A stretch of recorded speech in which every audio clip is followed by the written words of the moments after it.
Imagine waking up, right? But not with that usual jolt, that kind of urgency. Instead, you feel this deep sense of purpose. You've got energy and this inner calm that actually lasts. What if I told you the secret to a day that feels more energized, more focused, more meaningful? Well, what if it isn't about packing more in or working harder? What if it's just about starting smarter? This isn't really about just, ticking off tasks on a list. It's more about reclaiming your mornings, really transforming how you experience every single day. So in this deep dive, we're going to cut through all the noise. We've looked at a whole stack of sources on morning routines, and we're distilling the most impactful stuff, some surprising facts too. Our mission really is to give you the practical tools and maybe a deeper understanding to design a morning that actually serves your well-being, setting you up for, success, focus, clarity every single day. We've all been there, haven't we? Mornings can just vanish. They slip into autopilot so easily. 1 minute you're hitting snooze, feeling groggy. The next, bam, you're frantically checking emails or scrolling through social media. And you feel like you're already behind, right? Before the day's even properly started. Do you ever get that feeling, that constant pull of just reacting, responding to everyone else's demands instead of setting your own course for the day? It's that whole just gotta get things done feeling, but it often means you're focused on what other people need, not on your own deep thinking or creative space. But here's the thing, and it's powerful, choosing how you feel, choosing your experience, it starts right then, each morning. Yeah. And what's really interesting is the why behind it all, the science, Right. Research consistently shows that having a structured morning routine, it acts like a signal to your brain. It says, okay, time to shift from rest mode to activity mode. Mm-hmm. And here's something maybe surprising. It's not just about feeling productive. It's like a neurological override. It helps fight your brain's natural pull towards fatigue. You're essentially pre-programming your day for better function. It massively reduces what psychologists call decision fatigue. That feeling of being worn out just from making small choices all morning. Exactly that. Mm-hmm. So the routine reduces that, and it gives you this really powerful sense of control. Some studies even suggest structured routines can boost cognitive function by up to 40%. Wow, 40%. That's huge. It is. And the benefits just ripple outwards. Better productivity, better time management, improvements in physical health, sharper mental clarity, and yes, significantly less stress. It really comes down to owning your mornings. That's how you reclaim control over your whole day. Okay, that sense of control sounds amazing, especially when life feels, chaotic. But let's be real. For someone who feels like their mornings are not in their control, maybe they have young kids or a crazy commute or just years of hitting snooze, how practical is this? Where do you even start building something like this? It starts with understanding the core elements, Mm-hmm. the things that pop up again and again in successful routines we looked at. Think of them as pillars, foundational pillars for your morning.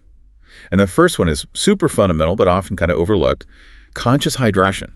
Just drinking water? Yeah, but consciously. See, your body gets naturally dehydrated overnight while you sleep, even if you don't wake up feeling parched. So drinking water right when you wake up is crucial. It rehydrates you, sure, but also boosts energy levels and helps your mental performance. Even being just mildly dehydrated, that's linked to brain fog and short-term memory issues. Okay, I definitely know that brain fog feeling some mornings. Right. And get this, the temperature matters too. Cold water can trigger something called cold-activated thermogenesis. Mm-hmm. It can actually boost your metabolism maybe by as much as 30% for about an hour. Really? Just from cold water? Yeah. And then warm water, on the other hand, that's great for digestion, helps with constipation, and can even curb those false hunger signals sometimes. So just this simple act of hydrating touches so many vital systems. That's fascinating. Dehydration messing with us even when we don't feel thirsty. So, okay, for people listening who want to make this a habit, what are some really easy, friction-free ways to get that water in right away? Well, one super simple tip is just keep a glass of water on your nightstand. Drink it literally as soon as you wake up. No excuses, right? You could add a slice of lemon if you want, a little immune boost. And temperature-wise, cold has that metabolism thing. Warm is good for digestion, but really, room temperature water is often easiest on the system first thing. The main goal, though, is overall daily hydration. Aim for about half your body weight in ounces throughout the whole day. Oh, and here's a weird little tip we found. Some research suggests maybe waiting 30 minutes after brushing your teeth to drink water, to let the fluoride do its thing. Who knew water could be so complex? All right, so body's rehydrated. Ready to go. What's the next critical step to really power the morning and keep that energy up? Next up is intentional fueling, breakfast, but specifically a balanced, protein-rich breakfast. This is absolutely key for sustained energy for both your brain and body. It helps you avoid those energy crashes you get from, sugary cereals or pastries. Right, the mid-morning slump. Exactly. And the real insight here with protein, it's amazing at stabilizing your blood sugar. That doesn't just prevent the crash, it subtly sharpens your mental edge for hours. Studies show breakfast with at least, say, 15 grams of protein. They really help with appetite control and energy regulation, and it's vital for muscles and bones too, especially important as we get older. It's kind of a hidden advantage. Okay, 15 grams, that's a good target. But breakfast can feel like such a rush, People think they don't have time. But the sources we looked at had tons of ideas, and not all of them require being a chef. Think savory things like egg wraps with spinach or those sheet pan egg tacos. Those sound good. If you like yogurt, Greek yogurt is a powerhouse. A simple parfait with berries and nuts can easily hit over 20 grams of protein. Oatmeal lovers, make-ahead overnight oats are great. You can boost them easily with a scoop of protein powder to hit that 15-gram mark or higher. There are even things like crispy buckwheat flatbreads with smoked salmon, or pear and cottage cheese toast. Lots of options. The main thing is aiming for that protein target to really kickstart your day right. Oh, and don't forget herbal teas. They can give a nice, gentle energy boost without the puffy jitters for some people. Okay, so hydrated, fueled with protein. What's pillar number 3 for an energized morning? Now we move. Energizing movement. And again, this isn't just about physical fitness, although that's obviously a great benefit. Morning movement boosts endorphins, those feel-good chemicals. It gets more oxygen flowing to your brain. And that enhances your cognitive function and your mood for, get this, up to 12 hours. 12 hours? Yeah. It really sets the neurological tone for your entire day. Creates this positive upward spiral of energy. I remember trying once to fit in a full gym workout and make some fancy breakfast at 5 a.m. Yeah, that didn't last long. My Vela definitely won that fight. So for those of us not aiming for the Olympics at dawn, what does energizing movement actually look like in practice? That's the great thing. It doesn't have to be some huge production.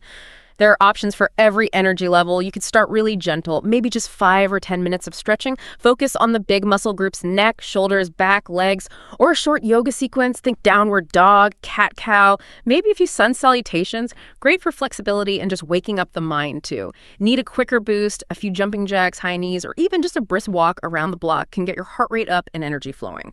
You could also do simple bodyweight stuff, push-ups, squats, lunges, or Pilates for core strength. And you can even be mindful about simple movements like just rising slowly from bed, pausing between actions, or specific stretches like the single knee to chest. It's about connecting with your body. All right, hydrating, fueling, moving. Check, check, check. Now let's shift inwards a bit. Talk about cultivating inner clarity. Mindfulness, journaling. How does that fit into an intentional morning? This is where you really start working on the mental landscape. The benefits here are profound. Mindfulness, meditation, these actively reduce that mental clutter we all feel. They lower cortisol, the stress hormone, and they really enhance mental clarity. Gratitude journaling specifically. The impact is remarkable. It consistently boosts happiness, reduces stress, actually improves sleep quality. Improves sleep, just from writing down things you're grateful for. Yeah, it helps calm the mind. It also enhances self-awareness, fosters optimism, strengthens relationships, can even improve physical health and build resilience. You're essentially training your brain to notice the good. It fundamentally shifts your perspective over time. Okay, sounds great, but maybe intimidating for beginners. You don't need to be like a meditation guru, right? Absolutely not. For meditation, just find a quiet spot. Start really small, 5 minutes, 10 minutes is plenty. Focus on your breath. Your mind will wander. That's normal. Just gently bring your attention back. The key is being kind to yourself about it. For journaling, simple notebook and pen, that's it. Jot down things you're thankful for, big or small. You could use prompts like, what was the best part of yesterday? Or who am I grateful for today? And there's this powerful idea of morning programming. Your brain is super receptive right after waking up, so instead of grabbing your phone and reacting, use that time intentionally. Look at a written list of your values, your goals, maybe replay empowering past moments in your mind. Visualize your goals. Feel the emotion of, say, love for your family. You're setting the tone. And like John Kabat-Zinn suggests, make routine tasks mindful. Pay attention when you brush your teeth, shower, drink your coffee. Notice the sounds, smells, sensations. Even a simple walk can become a grounding practice if you focus on your feet hitting the ground, a walking meditation. Those are really practical ways in. It feels less daunting broken down like that. It's a mental reset. So, internal state clarified. What's the final pillar to really take control of the day ahead? The final piece is strategic planning and prioritization. Taking a few minutes to review your tasks, your goals for the day. It's crucial. It gives you structure, cuts down on wasted time, and provides a real sense of direction. A really common and effective strategy we saw mentioned is prioritizing your top 3 tasks for the day. What are the most important things? This is where you actively define your day instead of just letting it happen to you. Yeah, and it's interesting to see how high achievers really embrace this. Like Michelle Obama uses early workouts to clear her head. Tim Cook uses those quiet hours for reflection and email. Ariana Huffington emphasizes deep breathing and gratitude. It shows the best routine is really personal, isn't it? Tailored to what you prioritize. Maybe it's energy for you, maybe focus, maybe just calm. Exactly. It's about building something that aligns with your life, your goals, your needs. Okay, understanding these pillars is great. But then real life hits. Our sources definitely highlighted some common challenges people face. Let's tackle those. First up, the big one. I'm just not a morning person. Yes. Very common. But I want to reassure anyone feeling that way. This isn't about forcing yourself to become some totally different person overnight. It's about small, sustainable adjustments. And often, interestingly, having a really compelling reason to get up a big challenge you're excited about, or a clear purpose that makes waking up without hitting snooze much, much easier. You're pulled by something positive. Okay, so what are some practical baby steps for the non-morning people? One great tip is start really small. Wake up just 15 minutes earlier than usual. That's it. It's small enough that it's hard to argue yourself out of it. Maybe consider a light alarm, one of those clocks that mimics sunrise, like a Lumi. It's a gentler way to wake up. You could also set a specific small morning goal or even a tiny reward you actually look forward to when you get up. And always lay things out the night before. Your workout clothes, your journal, whatever it is, make it easy and inviting. Reduce that morning friction. Good tips. Okay, next challenge, overloading the routine. Getting too ambitious too fast. Oh yeah, that's a big pitfall. It's easy to get excited and try to add meditation and journaling and a workout and a healthy breakfast all at once, but the goal is clarity and energy, remember, not adding more stress. So avoid cramming too much in too quickly. Stick to maybe 3 to 5 key habits that give you the most bang for your buck, mentally and energetically. And be patient.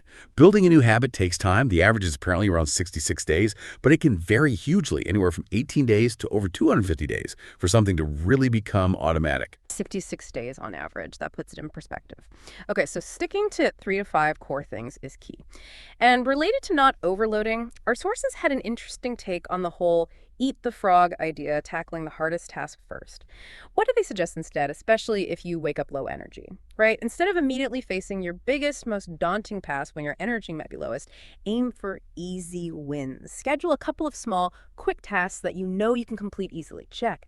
This builds immediate momentum. You get that feeling of accomplishment, of winning right away. And that feeling actually generates the energy and motivation you need to tackle the bigger stuff later on. It's about creating a positive feedback loop from the start. I like that. Build momentum with small wins. Okay, final challenge, and it's a big one. Lack of consistency or motivation just fizzling out. Life happens, right? It absolutely does. And here's some real encouragement from the research. Missing a single day, it doesn't really derail the habit-forming process significantly. So don't beat yourself up if you miss a morning. Just get back on track the next day. Think of motivation like bathing, someone once said. It's recommended daily. We're never really done with personal growth or fitness or nurturing relationships. These are ongoing practices. They benefit from consistent, even if imperfect, effort. Okay, so consistency over perfection. How do we help ourselves stick with it then? Accountability seems key. Definitely. Accountability strategies can be powerful. One idea is accountability groups. Share your goals with a partner, family, friends. That wolf pack idea, you're stronger supporting each other. Or go public. Post about your routine on social media maybe. Use a hashtag like #AWhyInspiringMornings. Share a picture. That little bit of peer pressure can actually be quite motivating. Also, strategically look at your daily plan. Ask yourself, will this actually make a difference? Help me be better, deliver value, make me feel like I'm making progress? Try to balance your attention across different areas, body, mind, spirit, family, work, and be mindful about scheduling. Avoid multitasking when you need deep focus, obviously. But you can combine things that support each other, like listening to an inspiring talk while you exercise or do chores. And underpinning all of this is sleep. Seriously, don't underestimate good sleep. Aim for 7 to 8 hours of quality rest. Crucial. Absolutely crucial. Yeah, and some quick sleep hacks from the sources. Use blue light filters on your screens after 8 p.m. Maybe short meditations during the day to release tension. Avoid eating heavy meals 2 to 4 hours before bed. No caffeine after 3 p.m. is a common one. Think about your sleep environment too. Cool room, comfy ergonomic pillow, breathable covers, and maybe jot down thoughts or plan the next day before bed to clear your mind. Okay, solid advice for sticking with it now.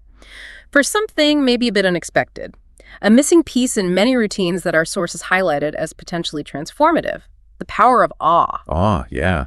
It's defined as that emotion you feel when you encounter something vast, something striking, that makes you feel you need to update your understanding of the world.